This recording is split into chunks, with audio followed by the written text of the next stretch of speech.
Well, hello everybody. I hope you're having a wonderful day today. Today is a beginner video, still beginner guitar video, but we're going to introduce 7-string or just extended range guitars in general. I want to kind of simplify it for everybody because I know it can seem daunting. It seems like, oh my God, there's so much more that every time you add a string, and there's really not. Not a lot changes, not in my opinion anyway, or how I think about it. It doesn't really change a whole lot of anything. You just have more highway to drive on. So this one happens to be tuned to A standard. What does standard mean when you have a 7-string? Standard means your top 6 are tuned just like a regular 6-string, and the bottom string is a 4th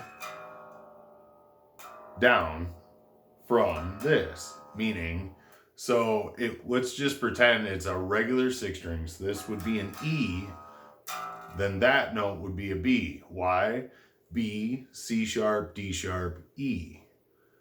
That it's up a 4th, it's technically down a 5th from the E. Now in the case of my guitar, that's a D, that's an A.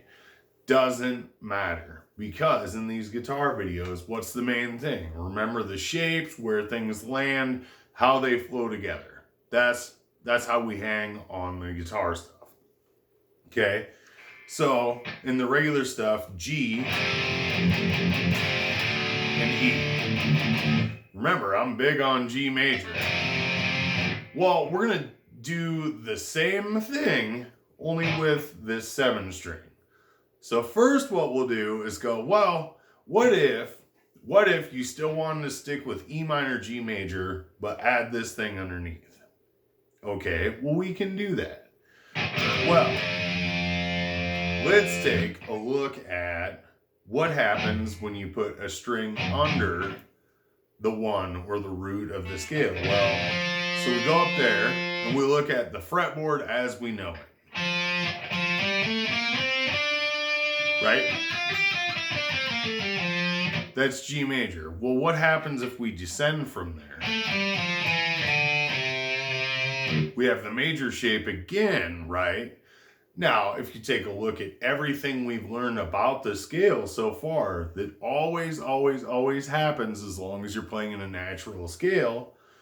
The only logical thing that can happen underneath there, if you're tuned to standard, is the major shape again. Why? Because you always have major, major, major. You always have 3 in a row if you've got the room, right? Well, now we have the room. Well, in regular G major, you only have 2 in a row. So the only logical thing underneath is to have that 1 more, because you need 3 in a row now, right?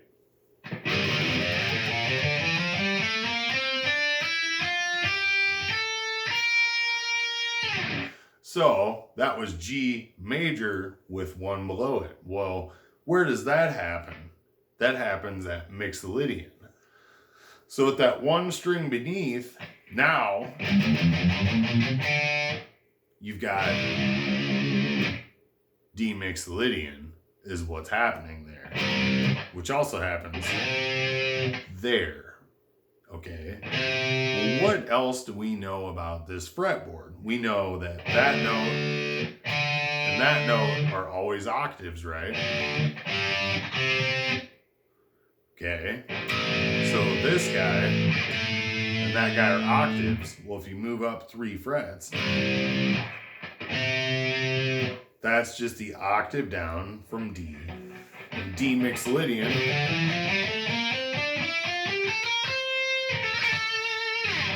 is the 5th scale degree of G. So that just happens all over again there. So there's a bunch of ways you can find your place. The octave way that we just discussed. Okay. If you go up a string and up 7 frets, you always get an octave. So that means from there, up 7 frets is the octave. So whatever scale you would have played there in G major is going to happen there. Or you take the idea that I always talk about, like you're going to see like, for a major scale, you're going to see major, major, diminished, diminished, minor, minor for your shapes. But going downward or upward, depending on where you're at. But in this case, going downward, we know that you're going to find one more major under the major before it changes, because there's going to be 3 of those in a row. Now you have 3 in a row. Diminished, diminished like normal. Minor, minor like normal. The funny string is still right there. None of that changes. So it's 6-string guitar, like the Fender I used in the last video. You grab it and put this guy underneath of it. And that's what you get. Okay, so let's move back. Let's take a look at this F sharp low cream. Well, we've got diminished, diminished, minor, minor. Well, what has to come before the diminished shape and all of this shapes that we've talked about? Major. Major always comes before the diminished. And you always have, from the first finger of each of those strings, a tritone when you go major to diminished. So none of those things change. Now, let's take a look at it and go, okay, what if we want to build the major scale off that low string instead of pretending we're still playing a 6-string? Let's play like we're playing a 7-string.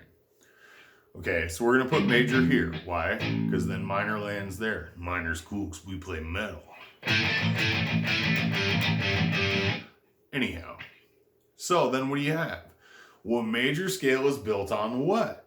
The major shape, diminished, diminished, minor. Now we're at the funny string, so the minor moves up a fret. What comes after minor, minor? Major. Because why? Because right here you're technically starting the minor scale, right? Whenever you have minor, minor, 2 in a row, say you get lost and you're like, where am I? But you just played 2 minors in a row. Your next one's going to be a major. Why? Because 2 minors in a row is the start of the minor scale.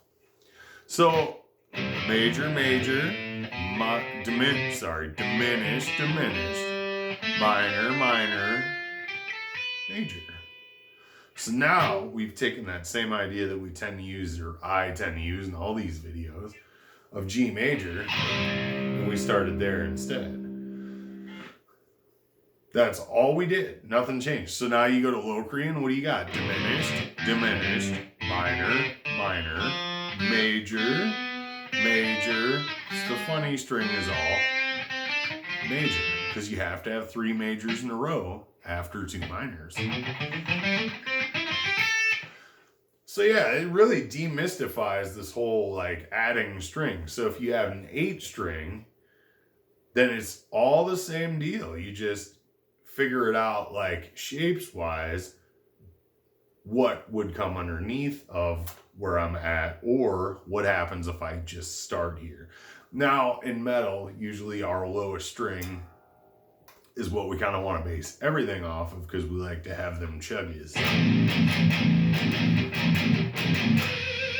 Right.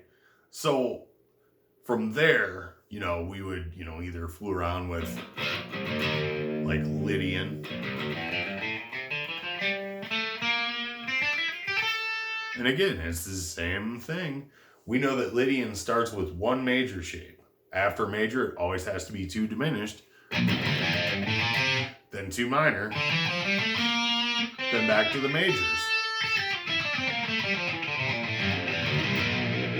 So if you memorize these shapes, their succession, how they always happen in major scales or major keys, and even a natural minor key. A natural minor is just, all of that stuff, only you start from the 6th instead. Then it really demystifies it, and you keep using this revolutionary like change in shape, and all of a sudden you're playing an extra string, but you didn't really have to think that hard. So that's kind of just the introduction to a 7-string or extended scale, guitars. Because maybe you're new and every band you listen to uses those kind of guitars. Maybe you're a massive Tosin Abasi fan, but you're scared to start on a 7 or 8-string guitar. You can start on that. There's no reason you couldn't. And these lessons still apply. It's just where things shift. You're going to have to do a little thinking on your own to remember, oh, okay, so we're at the funny string, so that moves. Or, major, major, major, diminished, diminished, minor, minor. And you have to figure out where those things move in accordance to how many strings you have. But as long as it's tuned in a fourth, everything's going to move a certain way. And whenever you get to a funny pairing like this one where that's the fourth, it's always going to move in a particular way and oscillate through those same shapes. Anyhow, so that's video number 1 using my 7-string. I love this thing. It's my favorite guitar.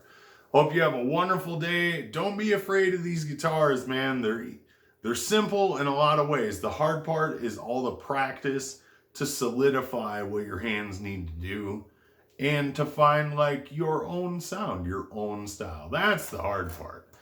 Have a wonderful day. You're going to do awesome.